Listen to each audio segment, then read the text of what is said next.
Welcome back to the Athletes Podcast. This is episode 97 featuring Anthony Skye, a professional boxing coach from Toronto, Ontario, who dives into his career both as an athlete, now turning to more the coaching side, how he's aiming to educate the next generation of athletes, and become a part of Everlast Canada's boxing group. This is an extremely insightful conversation. Went to school with Ian, part of the AP. This is just a great conversation. A lot of people are going to learn an incredible amount of details, both about the sport of boxing as well as how to approach daily life, the perspective you need. And at the end of the day, this is what the Athletes Podcast is here to do: educate and entertain the next generation of athletes. Episode 97 featuring Anthony Skye. Here we go. For you to dive in, share with our listeners, our viewers, who you are and kind of how you've come to be this pretty incredible individual. No, I appreciate that. I'm willing to answer whatever questions you'll have. I'll talk about me any way possible. I'm an open book, essentially. So, I'm just appreciative to have the opportunity to let people know what I'm about, what the sport is about, and kind of just like the environment I was able to grow up in, essentially.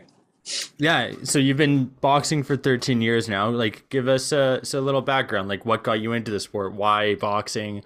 Why not golf? Why not frisbee? Like, what was the attraction to boxing? Was it because you could swing at some people and knock some people out, or? Yeah, why did I start boxing? Everything you said, not even remotely close. I'm not even gonna lie to you. I really started boxing simply because I knew I needed something to do after school. I was going into high school. And it was one of those things where if you don't find something to do, something finds you. And most of the time, that's not a good thing that's finding you. So I didn't really want to be a part of that crowd. So I figured, what could I do that's different from the people around me? And first it was like wrestling, a lot of other combat sports, thought about karate, wrestling, I think even like Muay Thai, but that's a little too serious for me. But there ended up being a boxing gym like a 10-minute walk from where I was living. And so I figured, I don't know anybody that boxes. It'd be the opportunity to say that I do something that not a lot of people do. So I ended up walking into a boxing gym.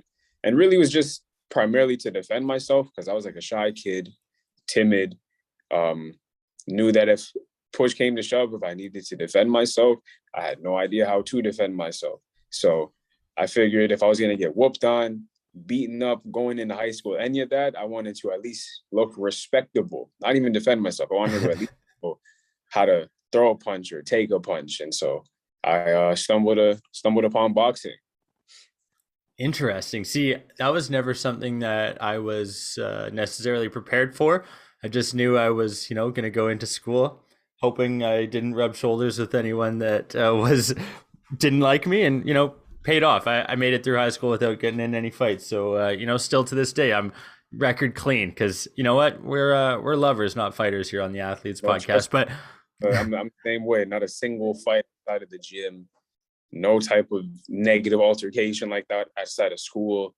I really did my best to stay out of all of that stuff. Like, I was in school from like 8:45 to like 2:50, and I was in the gym Monday to Friday from like 3:30 to like 6, like every day. Like first 4 years of high school, I was in the gym every single day. Wow, yeah, and that's the kind of dedication it takes, right? And so how were you able to balance that? Because obviously school is typically the priority when you're growing up, going through high school. Obviously, if you're spending 3 hours in the gym, that's a lot of time, dedication that goes into it. How'd you maybe manage that? Were there people around you that were supporting you? Like, what was that support network like, and how integral was that to be able to continue on boxing and appreciating the sport? So really, I was fortunate enough to have like older kids in the neighborhood that kind of knew that I wasn't really meant to be around at certain times of the day in certain environments. It was kind of like, Anthony, go find something to do. And it's like, at the time, I thought it was them not liking me, but it was really more just them knowing that I wasn't cut from that cloth. And it's like, we got to find a way to keep Anthony out of trouble without telling him like anything else but, go find something to do. So I started boxing because, like I said, they wanted me to find something to do. So I found something to do. So a lot of the people in my neighborhood really just, kept me going because I didn't want to disappoint them. I didn't want to end up being with the wrong crowd and being at the wrong place at the wrong time. So I figured if I'm in the gym every single day, there is no such thing as a wrong place at the wrong time because I'm always at the right place at the right time. I'd come home from the gym, I'd do any homework or anything like that. I would go to sleep and then repeat the same thing. Like I had no social life. Like I barely went anywhere after school because my coach like demanded me in the gym 3:30. If you're late, you got to do this, you got to do that. So I just figured it was a lot easier for me to not have to deal with him whooping on me just because I was late, because I wanted this with my, stay after class or whatever. I'm like, it took me like 25, 30 minutes to get to the gym from school. So once that last bell rang, I had no choice but to book it because you miss one bus and then that's it. So I figured I can't be late if I leave on time every single day. And so, yeah, I just had a good core group of people that just really just did their best to force me into the gym, essentially, stay at a and just train, essentially. Like it was really just school and the gym. Yeah. What who'd you look up to growing up? Like who were some of the boxers that you kind of idolized? You see, I didn't really watch any boxing growing up. I didn't really know anything about boxing like that until I was like, I want to say maybe 10, 11, maybe 12 years old. I was just flipping through channels one day and I ended up watching, it was a tournament. It was called the Super Six tournament. It was a bunch of like the best super middleweights on the planet, basically all fighting each other to crown who the best in the planet actually was. And there was this guy by the name of Andre Ward, and he just made the sport look so pretty. And my whole life I was taught, fighting is dirty. It's a reckless sport. It's an aggressive sport. If you get into a fight, you have a certain reputation if you throw punches at people. But he made it look so effortless, and it looked more like art than it did any type of violence. So I really was like, wow, this is kind of crazy. This is my first experience watching boxing, to be honest. Like I just watched like 30 seconds of it. It like hooked after, and I'm like, hold on. This is what boxing looks like? Like I was kind of like in shock because it wasn't anything grueling. It didn't look aggressive. It looked like a choreographed dance. You know what I mean? Like, whoa, this looks almost perfect, like a scripted movie almost. So I was like, that's when I first had my introduction into boxing. And from there, I could say right now, he's probably my number one influence as a boxer in terms of skill and style, because he did everything correctly. Like people that know the sport, he retired with all his faculties, no head trauma. He, made his money, left the sport young, retired young, probably considered one of the greatest boxers of his generation. He did everything right. So because of just his style, I'm like, you watch boxing from the 80s, the 90s, and people are getting laced up with punches, not look pretty. But this guy wasn't really getting hit with anything that I've ever seen. So I'm like, whoa, so you can box and be pretty still. Like you can box and still look the same way after taking a couple of shots and whatnot. So I really just said, if I'm going to box, that's who I want to box like. I didn't start boxing until like a year or two later because I didn't really have any drive to get into it. I just really started taking on the sport, watching it a little more. And of course, we all know Muhammad Ali and stuff like that, but it's like, it's easy to know like a Michael Jordan or Muhammad Ali, like staples of the sport. But someone like that would really like drew me, because I'm like, this guy is boxing in my generation. Like I can see this guy in the flesh, boxing live. So he's the guy that sparked my interest. And then after that, any other boxer that I took influence from was more from a mental standpoint than anything else. Like people I aspired to be always spoke the loudest outside of the ring, talking about, justice, civil rights, equality for the sport. So I really kind of draw from that aspect, because coming to boxing, I'd rather see everybody feel that they can do it. Because I feel like boxing, even to this day, is a very male-dominated sport. But it's like, my boxing environment, anybody could box, man, woman, kid, like whatever. So even now to this day, like I try to bring in people from all walks of life. Like there is no, I only train men. I probably mostly train women now, to be honest, because I feel like I'm starting to understand that boxing is a sport for everybody, and it's more of a mental thing than it is a physical thing. So me, I take a lot of joy in just kind of just unlocking people's potential, I'll say. Like I just like to say, I put the key in the door, and then the people, they turn the key and open it. You know what I mean? For So, sure. Well, and Jordan just messaged in here. Andre Ward actually went undefeated in his career, finished 32-0 with 16 KOs. So not a bad guy to come across while you're flicking through channels and to end up. I was kind of just like, whoa, this guy's amazing. Like I was like really starstruck, and then I started following his career, and I'm like, he always stayed humble, very well spoken, wasn't into talking any type of nonsense to people. He just went in there, he did his job, and then went home. Which is underrated nowadays because so much of society is predicated on where you need to talk and chirp and get as much attention drawn to you so that the media sees it, and so that media picks it up and people are talking about you, because controversy ends up generating attention, and which generates eyeballs, which leads to money. So, it's nice when you have people like that and you come across athletes who aren't necessarily looking for that limelight or the spotlight, because at the end of the day, you said it best, you got to go do your job and that's it.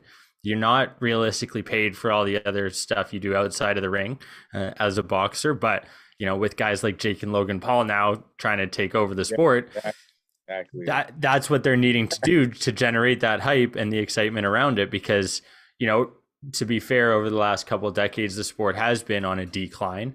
That's definitely something that is, a focus. Hopefully, it's, in my opinion, maybe not the greatest way for the sport to be brought back, but it is keeping the sport alive and ultimately having it brought to attention on a monthly basis. So, what do you think about the way that's going on and how that's being handled? Like, obviously, that Paul recent fight that just went on, like, I think you said it best. It's really more about what you can say outside of the ring more than what you can actually do inside of it. That's why you see these Paul brothers getting the opportunity to fight actual fighters and such, like talking themselves up to a big paycheck.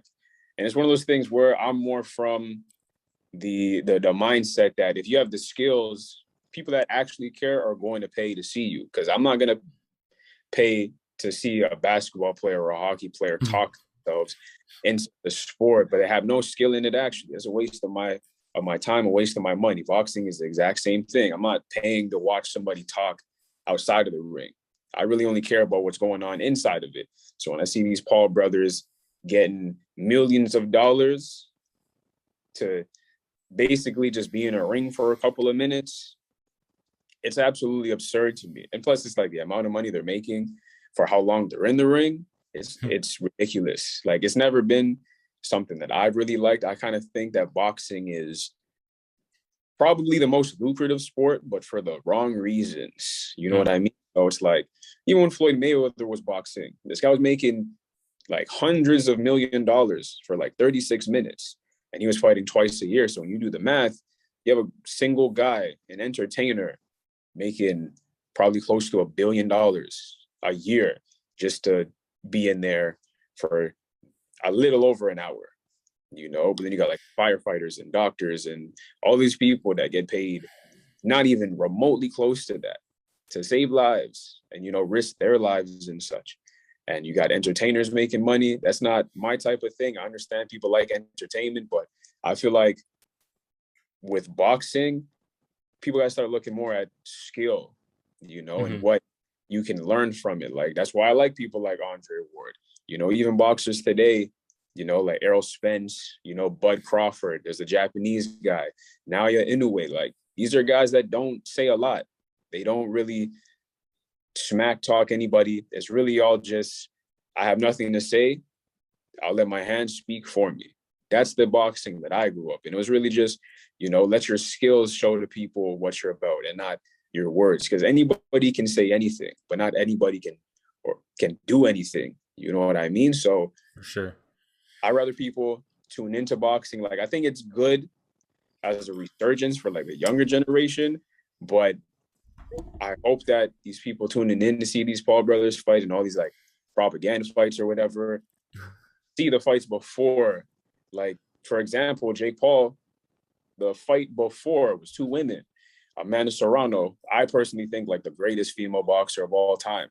Nobody knows this. You know what I mean? Like, one of the most decorated athletes in the history of the sport. I'm talking like 7-time or 7-weight division or boxer.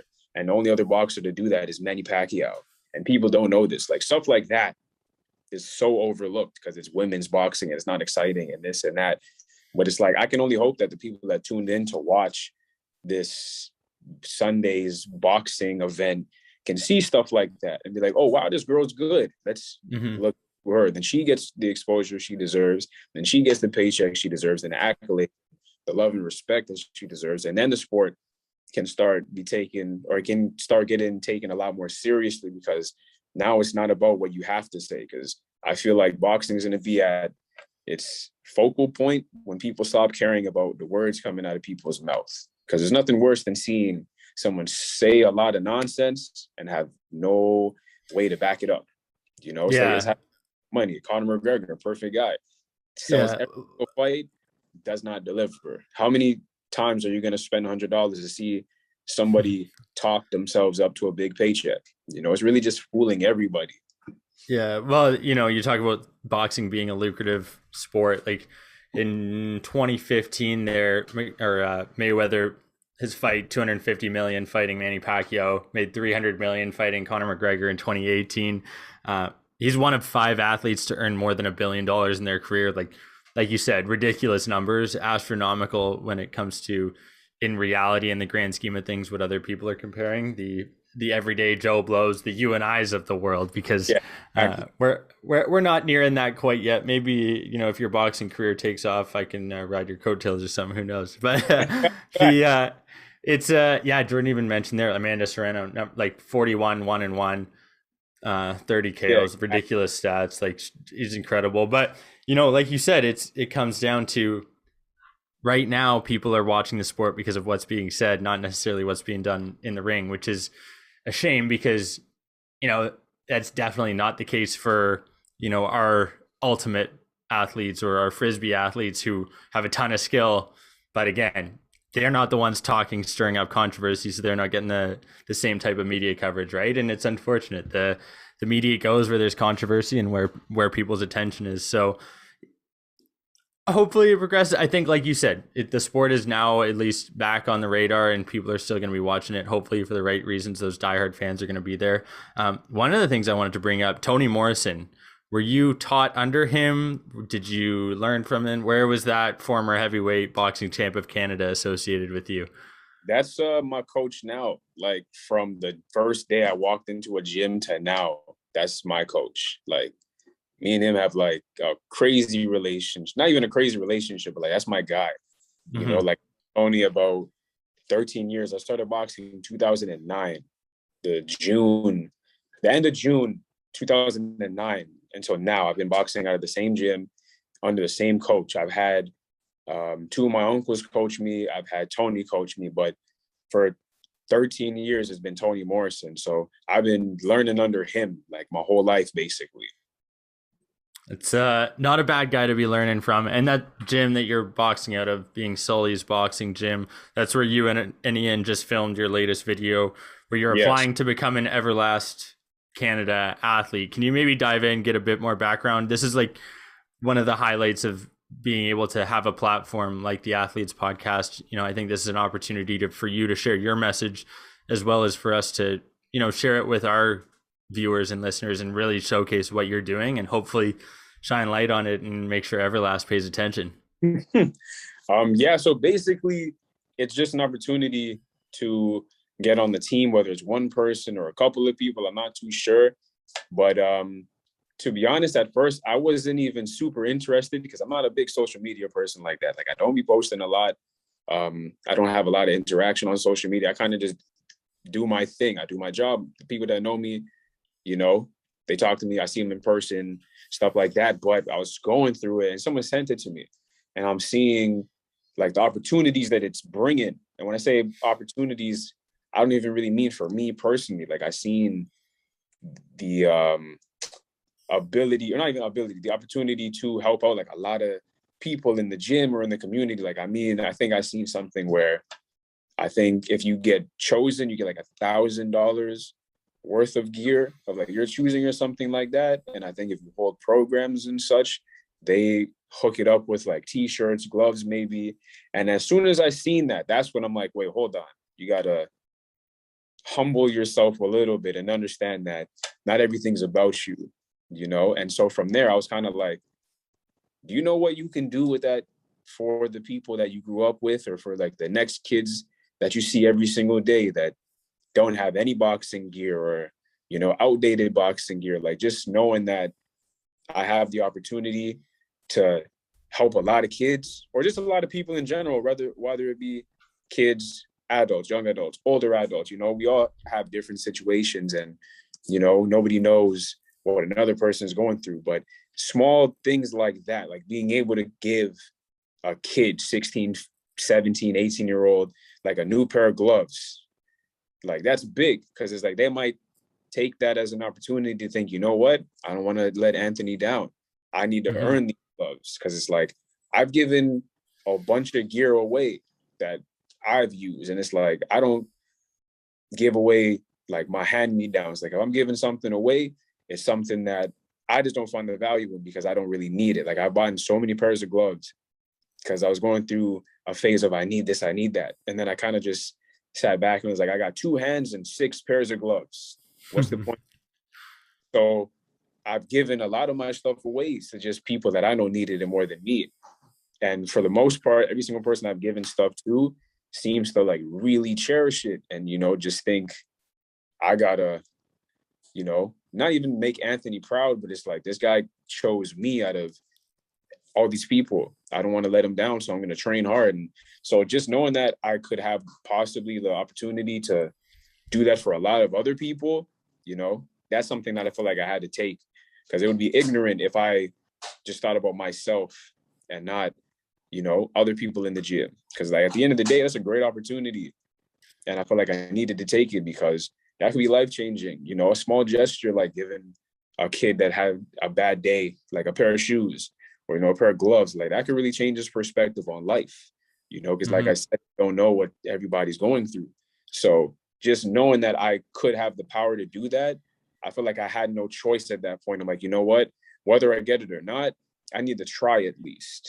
And so that's where that's coming from right now. So shout out to Ian for, you know, reaching out to me. It's kind of just like divine timing. Like he reached out to me and then this thing came up like a couple of days before he reached out and all just like came together. So, you know, I really appreciate him, you know, reaching out and, you know, making great content and such. But yeah, like the main thing really is just to give back. Like that's my thing at least, because like I don't need a lot. I have what I have. That's all I need. But there's people that need, you know, whatever it may be, shoes, gloves, wraps, you know, t-shirt on their back or whatever. And knowing that I could help with that, I'm like, no, I have to take this opportunity. Yeah. And, you know, there's people who are intrinsically motivated and extrinsically motivated. And obviously you are an individual that cares a lot about the people around you. And Ian isn't listening right now, but I'll make sure to pass along your kind words because he does create some amazing content and we are fortunate to have him as a part of the team. And, you know, I'm really excited. I mean, we just saw one of the clips that he put together for this Everlast campaign, but I think this could be an incredible opportunity for you to bring to light what you're doing at Sully's boxing gym. And like, let's go a bit deeper with that, because obviously you're now boxing yourself personally, but also coaching. What training styles, methods are you implementing as a coach now? Are they things that Tony has taught to you over the years, or are you adapting to specific methods? Like what's your approach look like now? Honestly, it's a combination of both of those things. I feel the one thing that I'm good at with teaching people how to box is that I actually know how to box, unlike a lot they see on social media. I've actually been doing it. And this is not to knock anybody that teaches boxing or coaches boxing, but it's like, I feel like the main issue with people that coach boxing today is kind of like, there's not a lot of credibility, credentials are needed essentially, I think. And it's like, I'm not saying I'm better than everybody, but I care enough about the sport and the people in the sport that I'm not going to teach anything that wasn't taught to me. Like, I have a certain level of experience, and everything that was taught to me, I teach to every single person that I coach now, in the future, in the past. Same way I was taught, I teach people. Only difference is that I was taught from like an old school perspective. I like to think that I teach from an old school perspective, but I just added on new age things, things that resonate with people and such. Because at the end of the day, when I was training is totally different to now. I was started boxing in 2009, and I didn't really start coaching until maybe 2016, 2017. I didn't really have a big passion for it, but then I started just holding hand pads for some of the kids in the gym, and I was noticing just small mistakes that they were making. But I'm like, okay, I could kind of apply this to, my boxing style. And then I was 100%. like, what? Yeah, I learned that I could learn a lot about my own type of boxing, but watching so many different types of people. So I'm like, okay, I can become a better boxer by helping people become better boxers. So it turned into a thing where I was like, I can elevate myself so much by coaching people. So I took a step back and just really just coach people, train people, just because I was learning so much. Because at the end of the day, everybody has a different boxing style, and I learned from everybody. But I also understand that when I'm coaching people, I'm not trying to teach people to be the next Anthony Sky.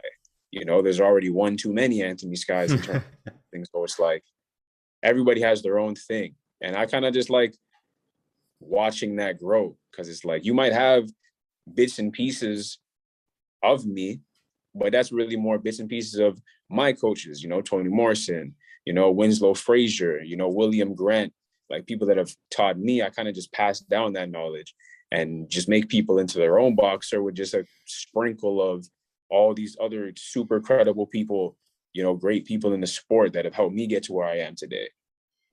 Yeah, it's that is the best way to learn, is to apply the knowledge that you've obtained, and then in addition to that, try and educate as well. It's crazy. I remember when I was going through teaching goalies at a younger age, and I by no means was any incredible goaltender, but there's things that you learn as you're going through the process of going through, you notice, and it's crazy the connection that you can make through your mind. I highly recommend it for any athlete, any individual, honestly, who's looking to get better at a sport. If you haven't tried coaching it yourself and you think you're at a high level, try coaching it, and you're going to find out pretty quickly how much you can learn from others.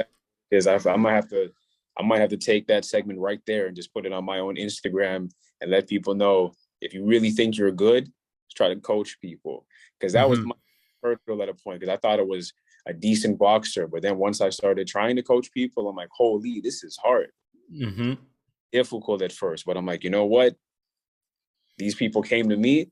I need to, do my best at least. And I just started to learn and learn and learn. And then years later, I am where I am now. And I like to think that there's probably not a lot of people my age that can teach boxing the way that I can.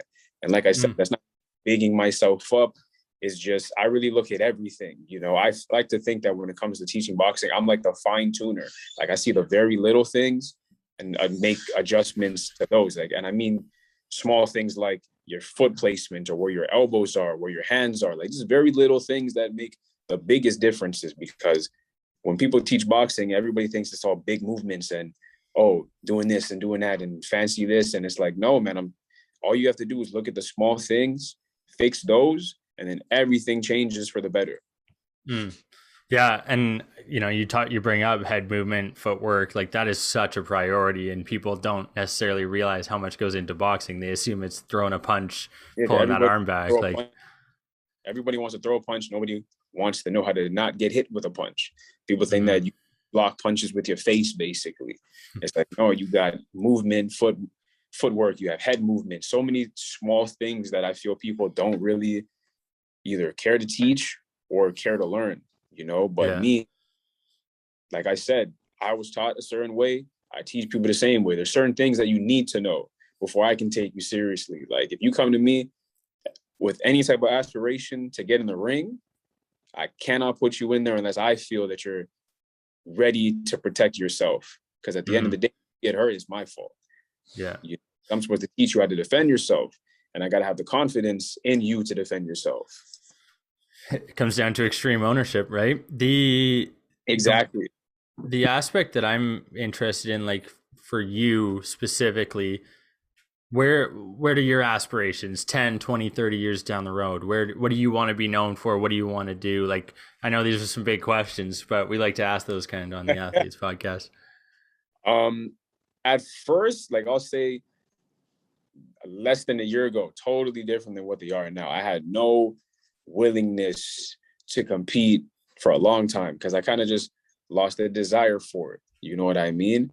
But as this pandemic has taught me a lot about my stance in boxing and such. And so I had some people that really, inspired me and brought the fire out. So right now, I'm hoping within the next 10 years, 15 years, I can have my own gym possibly, develop my own fighters, become, I want to say a boxer again, give my respect and let people know that I'm not wasting nobody's time, because for the longest time I was like, not the laughing stock of the gym, but the laughing stock of the gym, because I don't even want to say I was good. I don't really like saying that I'm a certain type of way. I was decent. People thought I was good. I thought I was always decent, but everybody's like, you're wasting your time because you're not taking us nowhere. And so, like, I wish Tony was here right now, because there's some things I cannot say that he can, about me. But like now I really want to get back in the competition and let people know that, there's certain levels to this boxing thing. And everybody that thinks that they can do it, that's great. But not everybody can do it, because at the end of the day, it's more of a mentality thing. Like there's only a couple of people I know right now that have the fire to actually fight and not look good for social media. Because it's like everybody wants to look good on social media. Nobody wants to look good in real life, because that don't mean nothing. So it's like, I don't want to look good on social media. That's why I don't really post a lot of boxing videos of myself on social media, because I have nothing to gain from that. I know my skills. Social media, I don't need people telling me what I know about myself already. So I'm just hoping that, I can get a good opportunity to get back into competing, coach a lot more people, really develop the next generation of fighters, even just develop people in general, because one thing I've learned, that boxing really helps people's this mental health alone, so just knowing that I helped people kind of find themselves or find something out about themselves that they didn't know possible, that alone is extremely rewarding to me. So anything that involves me giving back to the people that, put a lot of faith in me, that's really the win for me. Mm-hmm. Yeah, you're in line with our mission to educate and entertain the next generation of athletes, and I'm grateful to have been able to have this conversation over the last 30 minutes. And Anthony, I think you'll be able to help a couple people out, myself included. If we get up there for a workout, we'll throw the pads on and see if I can hit some stuff, at least make contact with those pads, right? Oh no, you're in good hands, I promise. Perfect. Well, hey, those good hands have said a lot here. I really appreciate it. We do wrap up every episode by asking our guest what their biggest piece of advice would be to the next generation of athletes. And obviously you've talked a bit about how you're going to be working here for the next 10, 20, 30 years on educating that next gen. But maybe for right now, at this moment, on August 31st, 2021, what does Anthony Sky have to say to that next gen? Honestly, just don't listen to anybody. I feel like a lot of these young people's biggest issues is that they take advice from everybody, but they don't listen to themselves. Like they think that everybody around them has the blueprint for them. But it's like, people that aren't you, they don't have the blueprint for you. The only person that really has a say in what you do and how you do it is yourself. Once you start letting people dictate your life, then it doesn't become your life anymore. So I would really just say, write your own blueprint and follow it. If you need to make adjustments, that's all cool. That's all on you. You know, it's your decision. You know, go about your life how you see fit. As soon as you start letting outside factors dictate what the blueprint's looking like, it no longer becomes yours. So just stay true to yourself. Know that what you're doing has a purpose, and that nobody should be able to knock you off your rocker. I don't think anyone's getting off the rocker after this one, man. I appreciate it. Thank you so much for coming on and on such short notice. Anthony Sky, this is great. No problem. Thank you for having me. Thank you, folks, for tuning into the 97th episode of the Athletes Podcast featuring Anthony Sky.